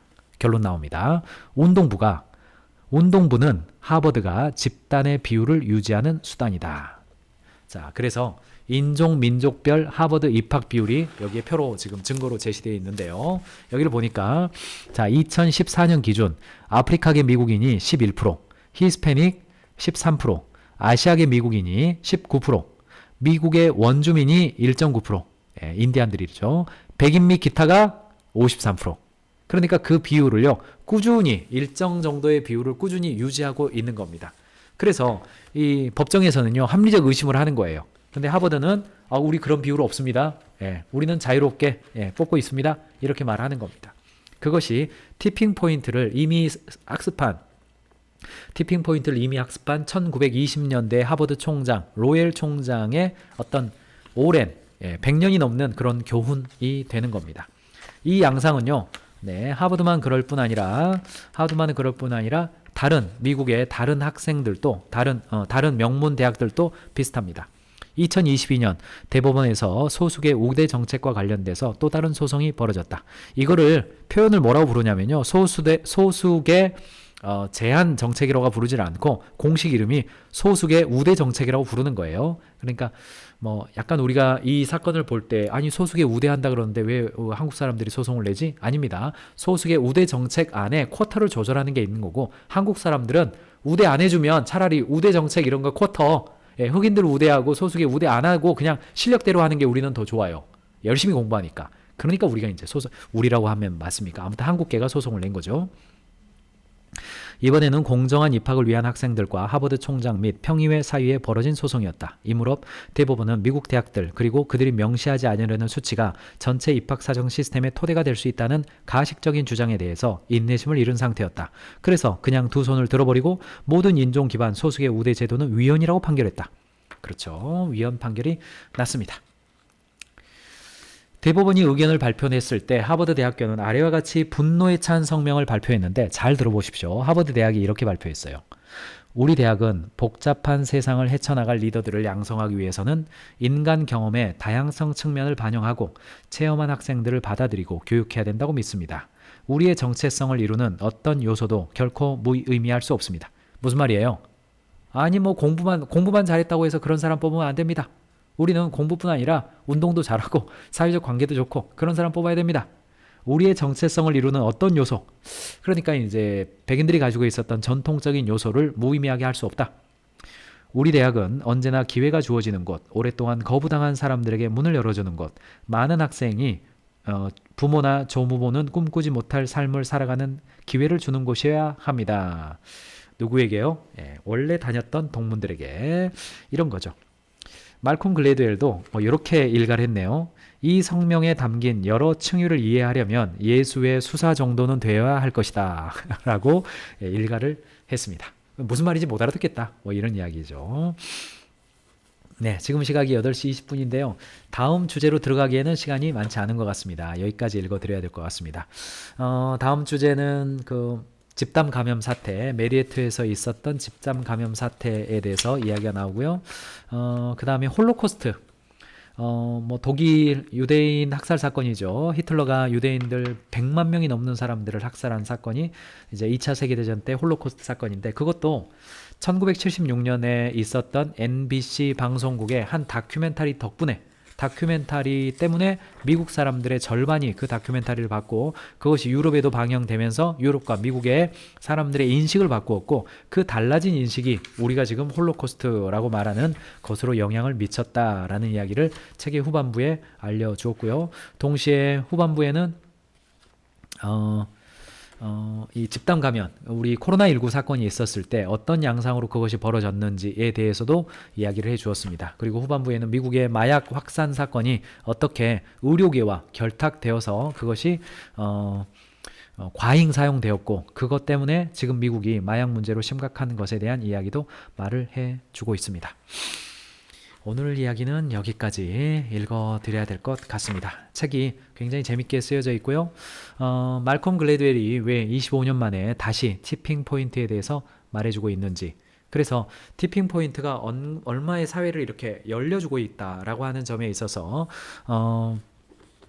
앞쪽에서 제가 마이애미 이야기 제가 말씀드렸고요. 마이애미 이야기는 어떤 특정한 응축된 요소가 있으면 그게 우연적인 어떤 만남을 통해서 확 확산되는 거 이야기 드렸고, 두 번째는 이 티핑 포인트가 확산되거나 혹은 저지할 때에 굉장히 취약성이 있는 어떤 집단이 있는데, 그것은 바로 이제 모노컬처, 파퓰러 그루브 마을과 치타의 이야기를 하면서 모노컬처, 어떤 동일한 집단, 동일한 생각이나 동일한 형태만 가지고 있는 지향성만 가지고 있는 집단은 티핑 포인트에 굉장히 취약하다. 좋은 티핑이든 안 좋은 티핑이든요. 그런 관점을 이야기해 주었고, 또 반대로 하버드 대학이나 미국의 명문 대학이 소수인종 우대 정책이라는 명분으로 그들이 어떤 입학생의 비율을 조율함으로써 그 대학이 가지고 있었던 어떤 전통적인 가치를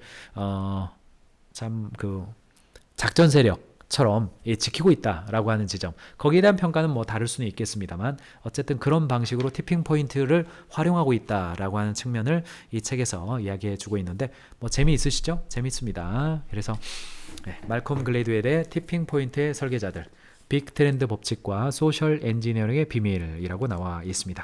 여러분들도 말콤 글래드웰의 아주 최신작입니다. 최신작이고, 국내에서는요, 책이 조금 지난번 전작에 비해서는 내용도 좀 방대하고, 그 다음에 생물학적인, 사회학적인, 의학적인 이런 내용들이 많이 들어갔다 보니까 읽을 때 생각을 좀 많이 해야 됩니다. 그리고 방금 제가 마이애미 치타 이야기와 파퓰러 그루브 마을의 이야기를 섞어가면서 이렇게 했는데, 이런 식이에요, 내용이. 그러니까 좀 읽다가 말 수가 없어요. 읽으면 쭉 읽어야 되는 그런 책이라서 한국에서는 전작에 비해서는 오랫동안 베스트셀러에 올라있지는 못했습니다. 그래도 경영자가 어떤 유행을 만들거나 변화를 이끌어갈 때 참고할 수 있는 책으로 경영자들에게 추천하는 그런 책입니다. 현재 시각이 2025년 5월 22일 저녁 8시 26분 지나고 있습니다. 이곳 스튜디오의 온도가 지금 21도인데요. 아마 바깥의 온도는 조금 더 시원하거나 좀 쌀쌀할 것 같습니다. 여러분들 건강 조심하시고요. 저는 오늘 점심 때 저희 가정의학과 저희 주치의라고 할 수 있을까요? 그분이 올해도 20년 동안 저를 치료하는 진료해준, 저희 가족들 다 진료해준 분인데, 지금 이 정도 나이가 되면 당신은 지금 문제고, 저 약을 먹고 있는 게 있어요. 여러 가지 문제인데 지금 이 대상포진 예방주사를 맞아야 될 때가 됐다. 그래서 이거 위험군이다. 그래서 대상포진 예방주사를 비싼 돈 내고 제가 맞았습니다. 그거 맞으면 약간 몸에 피버가 좀 있다고 그러는데 약간 좀 있는 것 같습니다. 여러분 들으실 때 불편하지 않았는지 모르겠습니다. 자, 오늘 여기서 마무리해야겠네요. 경영자 여러분, 오늘 하루 어떠셨습니까? 목요일 저녁입니다. 내일 하루 또 열심히 일하면 또 주말이 오고 좀 쉬고 나면 또 새로운 힘을 얻고 그렇게 되죠. 최근에 저는 저와 아주 가까운 분이 갑자기 운동하러 나가셨다가 이 심근경색으로 운명을 달리하는 일이 있었습니다. 주말이 되면 저도 장례식장에 다녀올 예정입니다만, 우리의 인생이 언제 마무리될지 모릅니다. 그러므로 오늘 하루하루 눈을 감았다가 내일 아침에 눈을 떠도 여한이 없다. 오늘 하루하루 행복하고 최선을 다하는 하루하루가 되시면 좋겠습니다. 만나는 사람들, 그리고 만드는 제품들, 또 내가 최선을 다하고 있는 고객들, 그들에게 진심으로 하루를 살아간다면, 오늘 밤 내가 눈을 감았다가 내일 아침 눈을 뜨지 못한다 하더라도 나 하루 내 인생 여행 최선을 다하노라, 내 인생 소풍 최선을 다하노라. 이 귀천이죠. 우리 시를 썼던 분 생각이 안 납니다만, 귀천 아주 유명한 시인인데, 천상명 시인의 내 인생을 다하는 날에 소풍 멋졌노라 라고 말하리라, 이렇게 이야기를 했는데, 그런 삶으로 눅크 디미티스라는 말이 있습니다. 여러분, 까르페 디엠이라는 말과 세 가지 말이 있죠. 우리 인생의 교훈이 되는 말이죠. 첫 번째가 이제 까르페 디엠, 지금에 충실하라, 까르페 디엠 이런 말이죠. 그리고 이제 메멘토 모리, 그죠? 끝을 생각하라, 죽음을 기억하라 라는 말이 있죠. 그리고 이제 하나가 아모르 파티죠. 아모르 파티, 삶을 사랑하라, 이런 이야기인 거죠. 그래서 아마 삶을 살아가는 그런 지혜가 되지 않나 생각합니다. 가까운 분의 죽음을 보면서 우리가 인생이 끝이 있고 나의 인생 소중하고, 욜로이죠. 당신의 삶은 한 번뿐입니다. 그러므로 최선을 다해서 살고 값진 인생을 살고 의미 있고 보람 있는 인생을 사는 거죠.